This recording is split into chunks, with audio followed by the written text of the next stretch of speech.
Now let us look at the programs which are supposed to be implemented using a while loop. Some programs which are specific for these while loops will be discussed in this session. The programs which are pertaining to the digits of a given integer number will be generally done using a while loop. We will not say that it should be done only using a while loop. You can do these operations using some other loops also, but preferably we should try these programs using the while loop itself. Now let us see the first program to find the sum of the digits. Now what exactly I mean by finding the sum of the digits? Before we go ahead with the program, let's explain the basic logic behind this particular code. Assume that I have an integer number, say number called as 123. Now the basic task is to find the sum of the digits of these integer number. That is, I have to find sum of 1 plus 2 plus 3, that is 6. My output should be displayed as 6 in this particular number. Now not just that it should be always a 3-digit number.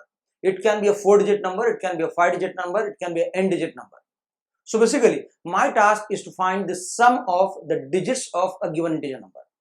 Now, for that, first we should understand how exactly I'm supposed to go with the operation of this number. If I say a number, internally, when I read a number from a system, it will not be stored as a set of separate digits. It will be stored as one entire quantity. If I'm supposed to say about 123, 123 is converted to binary and the entire number 123 is stored in 2 bytes if I assume that to be an integer. If I assume that to be a long integer, then it will be 4 bytes. Similarly, the extended data types. Basically, when the number is stored, we need to understand the process of extracting that particular digits. How to extract the digits of a given number? So what I need to do is, I need to mod this number with a magic number called as 10. Basically, I'm supposed to get the remainder after this particular division operation. So whenever we mod any number with a value called as 10, it will always yield us the last digit of the number. The last digit in this case is 3. Let me put 3 and round this particular number. So wherever the numbers are extracted, let me round that. Now, for the next operation, your 2 has to move on to the unit place. If I say that I have to move 2 onto the unit place, then I had to somehow truncate this particular number or shrink this particular number to 12. For that, what I'll do is, I'll use again the magic number called as 10, but this time I'll be using a slash operator with the 10. 123 slash tag. A slash operator is nothing but a division operator.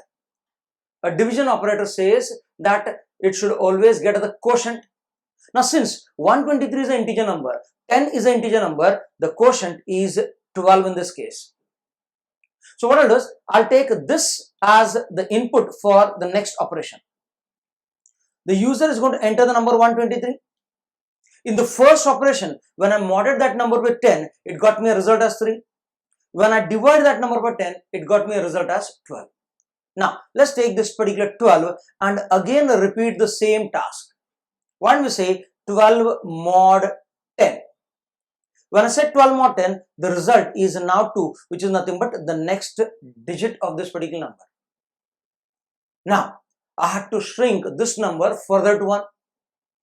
So, what I'll do is, I'll take again this number and divide it by 10. I'll get the number as 1 in this case.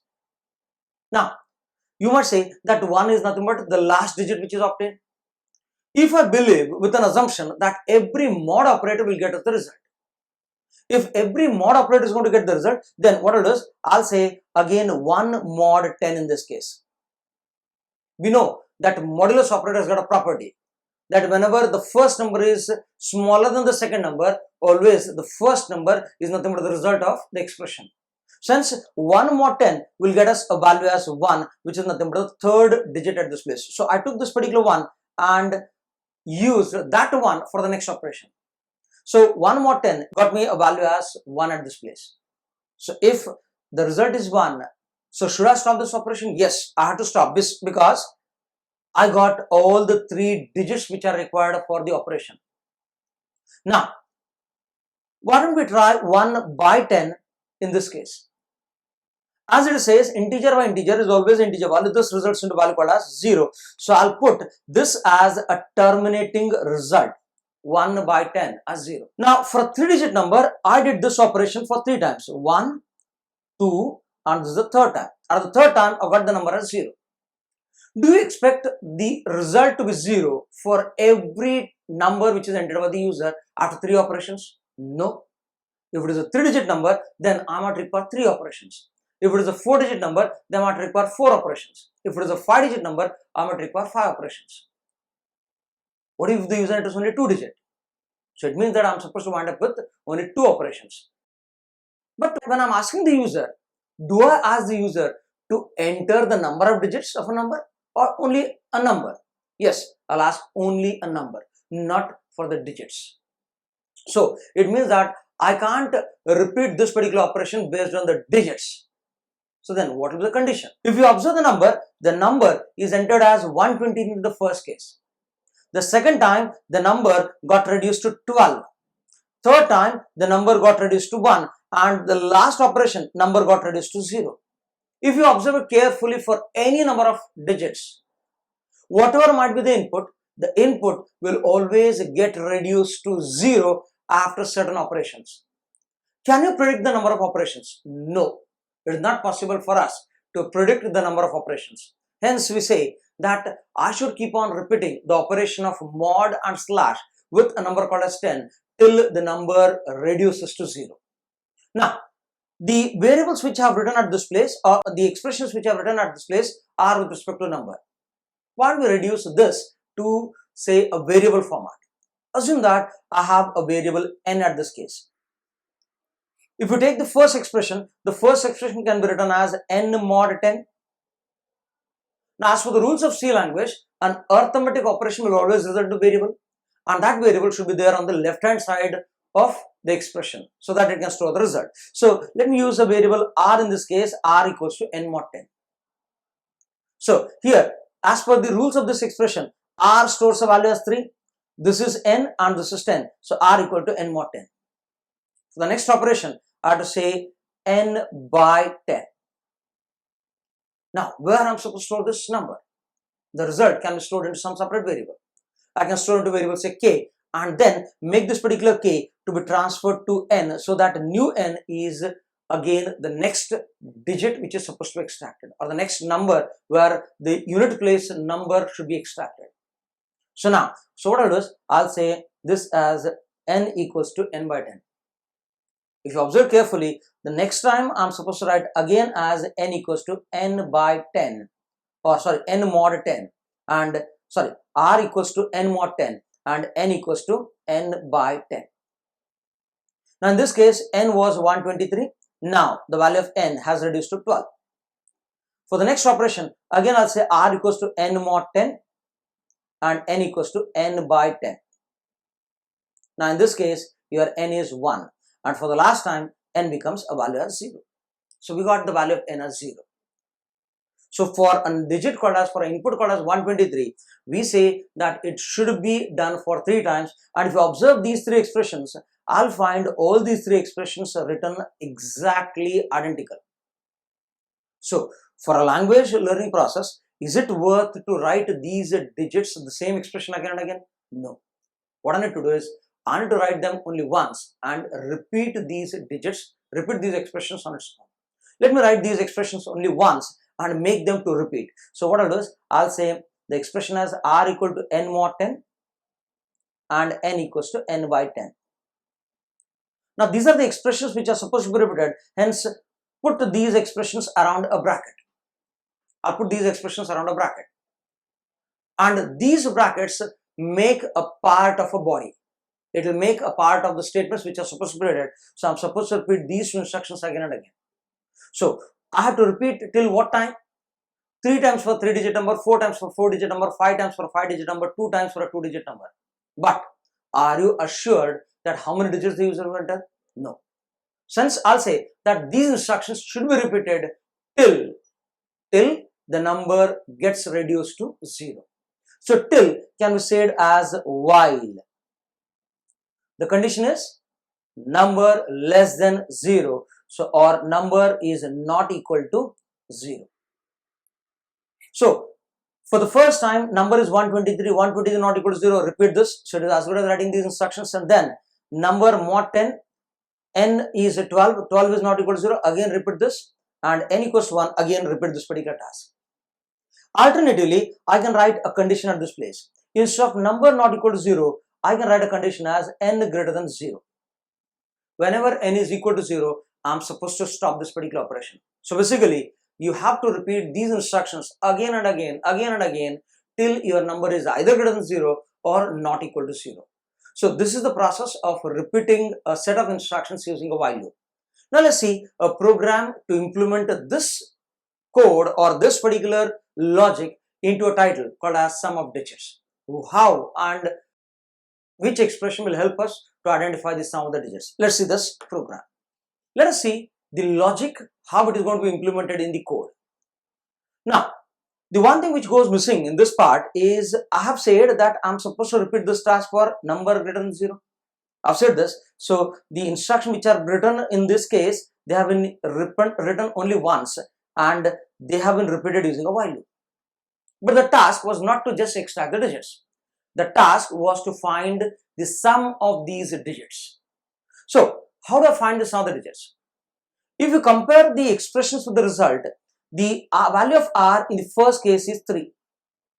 The value of r gets overwritten as 2 in the second case. The value of r is overwritten as 1 in the next case. How do I make this particular r being captured or accumulated before it gets overwritten? Let's see the logic of accumulating the results of a variable before it gets overwritten. And probably this logic will be the logic which you're going to use for all the programs where the accumulation process of a variable has to be done. Let's see the accumulation process of this. So what I'll do is I'll take one variable as say s equals to say 0. So I'll say s equals to 0. Once the value of s has been set as 0, so I had to accumulate the value of r. I have to accumulate the value of r into this s. Now I'm using a word accumulate. I'm not using a word called as copy. If I have to say copy, s will be directly assigned to the value of r. Copy is different and accumulation is different. Copy keeps on overwriting every time. But the process of accumulation says that the previous results need to be even added to this value of s. Let's add the value of s with r. What is the expected result in this case? If I take the number as 123, s is 0, 0 plus 3 is 3. So which says that set the value of s again. So now the value of s becomes 3 in this case. Now again, can I use the same expression s equal to s plus r? So if I say s equal to s plus r again, s is what? 3. 3 plus the current value of r is what? 2. 2 gets assigned to s. So in this case, s will get the value as 5. Now again, I can use the same expression s equal to s plus r. So r is now in this case 1. So previous value of s is 5. 5 plus 1 is 6. So s stores the value as 6 ultimately. The value of s is 6 in this case. So it means that along with the repetition of r equal to n mod 10, n equal to n by 10, I have to repeat even this instruction s equal to s plus r. So here I'll add up this instruction to this particular logic, s equals to s plus r. The value of s keeps on overwriting for the operations which have been stated by this particular while loop. So whenever a program is supposed to be done for extraction of digits, it is always a while loop followed by r equal to n mod 10, n equal to n by 10. Remember this because this is the step which is supposed to be repeated for all those programs which is going to be considered for the single or individual digits of a number. Let's try the code at this place. I have the code for you. Now the code says include the header files std.h, conio.h, and then it has used variables n for the input, r is to store those individual digits, and s is to accumulate that particular result. So you want to observe that s has been set to 0 initially. Then I'll ask the user to enter the number. Read the number at this place, read the number into n. Now it says while n greater than 0. This is the logic which you're supposed to remember for all those programs where the number is supposed to be extracted with the digits. The number has to be bisected so that the digits can be extracted. So I'll say r equal to n mod 10, n equal to n by 10. Along with this, the value of r has to be accumulated. Hence, I'll say s equal to s plus r. And finally, I'll say sum of digits equals to percentage d comma s. Now let's see with an example how this particular logic works. Let's take a simple example with respect to the memory. Let me write a memory content at this place. Now here, let me use a variable n at this place. We have a variable r, we have a variable s. Let me quote the initial value of all these variables at this place. So initially s is 0, r is garbage and n is garbage. A junk value, some unknown value which is stored in n. Now, I'll ask the user to enter the number. Let me ask the user to enter the number. Number is read into n. Assume that the number is entered as 523. 523 goes into variable n. So, once the value of n goes, once the value which is inputted by the user goes into n, after that you have to start with the while loop. So, let's start with the while loop. It says while n greater than 0. What is the value of n? 523. 523 greater than 0? True. True in the sense I have to repeat these instructions and then come back and recheck the condition. So let's start with the first operation of the while loop. Number 523 greater than 0? True. True in the sense r equal to n mod 10. That is 523 mod 10 will get us 3. Then 523 by 10. 523 by 10 is mathematically 52.3, but here it will get the result as 52. That goes into variable n at this place, 52. S equal to s plus r. What is the value of s? S is 0. 0 plus 3 is 3. Hence the result goes into s as 3. After that, it goes back and checks the value of n. So second time the loop starts. When the loop starts for the second time, 52 greater than 0? True. If it is true, then 52 mod 10 is 2. 52 by 10 is 5. Because modulus will always get you the last digit and division will always get you the number excluding the last digits of the number. Excluding the last digit. Now let's try and work with these operations. So again I'll say s equal to s plus r. 3 plus 2 is 5. Go back. Number greater than 0. 5 is it greater than 0? True. True in the sense let's start the third time. If it is true, then only the repetition goes. So number mod 10. 5 mod 10 is 5. 5 by 10 is 0. You might argue that 5 by 10 is 0.5, but integer by integer results into integer value. Hence it is 0. S equal to s plus r. 5 plus 5 is 10 in this case. And when you go back, the loop again checks the condition. So, is a number greater than 0? 0 greater than 0? False. If this is false, then in that case, it will not go ahead with further execution. If it doesn't go ahead with the further execution, it will say stop this particular loop and then come back and repeat the output. The output which is displayed is sum of digits equals to percentage d comma s. The value of s is 10 in this case. Hence, the result 10 gets displayed in the operation. So, it says for input as 523, the sum of the digits is 10. So, we can conclude with this particular code with the following points. Whenever a number is supposed to be bisected or extracted with its individual digits, we always use a while loop. What should be termination condition? Till what time I'm supposed to do the operation? Till the number reduces to 0.